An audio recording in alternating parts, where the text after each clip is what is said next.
So today we're working on insulating our camp properly. Camp was previously insulated right up. I did this, but it's right up against the roof. And we've had snow melt issues when we're heating it in the winter. I have to constantly shovel the roof or we end up with ice dams. So I'm actually installing a full ceiling. You can see the rafters here now. So we're running rafters across and we're insulating it, providing a proper insulated and vented ceiling. So what we're doing here, and it's kind of interesting, struggled trying to get the insulation right to the edges and weren't succeeding. So what we're doing here now, obviously I have to vent this. So I'm taking a hole saw and I'm putting a couple of holes through each section in the roof, through the eave. I'm going to put screen on there, wire screen until next summer when I do soffit. And then we've got our attic vents that we're putting there and fitting perfectly to the two holes. So we've got our venting.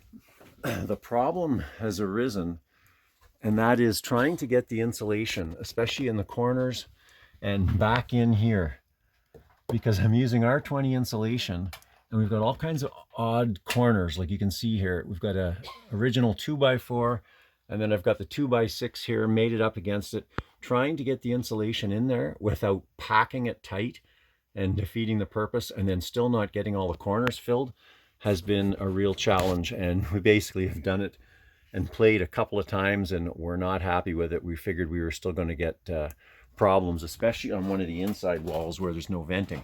So what we ended up doing is buying some blown insulation, and that's what this is.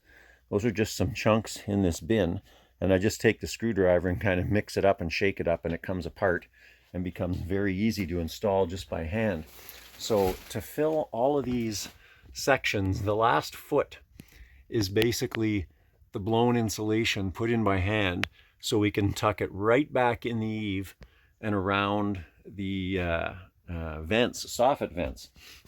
And this is working quite well.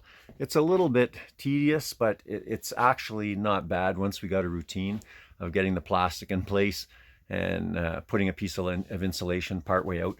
The corner right in there was impossible to do with any other way of trying to get insulation because the roof is so low with the rafters. So, I mean, we could have cut up little pieces and packed it in, but this is working really well. So what I'm using here, FYI, is John's Manville Attic Pro blown insulation. It's fiberglass and it's incredible. If I cut this a little more, you can see how it expands out. It is a massive amount of insulation. I can't believe how much we've done with just one bag. This is now just opening the second.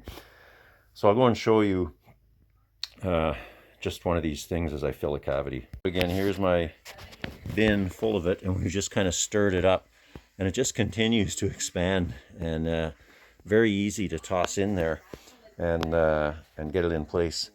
So I'll show you the one that I'm saving just so you can see. That's what it looks like when it's done.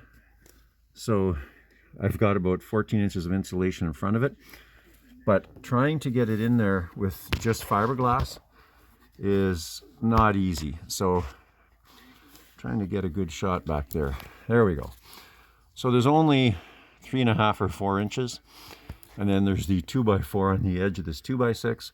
Trying to cut insulation and actually fill that cavity, I wrestled with it for hours and got very frustrated. Then I came up with this idea and it works fantastic. So I just toss it in there, slide it all to the back, fill every portion of it, and then slide the, in this case I'm not even going to use insulation because it's too difficult. I can't even get in there. It's a small opening. So no traditional insulation. This is all going to be just the hand-filled blown insulation. Anyway, it works very well.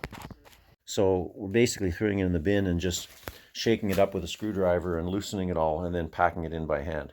Anyway, it's working really well, and just thought that was something someone might be interested, because yeah, it's not a problem to use the blown insulation by hand. Just you have to give it a mix per se to start to break it up before you start throwing it in. But it has solved our problem, and this job was looking like it was a nightmare and we were going to have to just get somebody to blow it or rent a machine, but this is working quite well. Anyway, if you find this useful, please like and subscribe.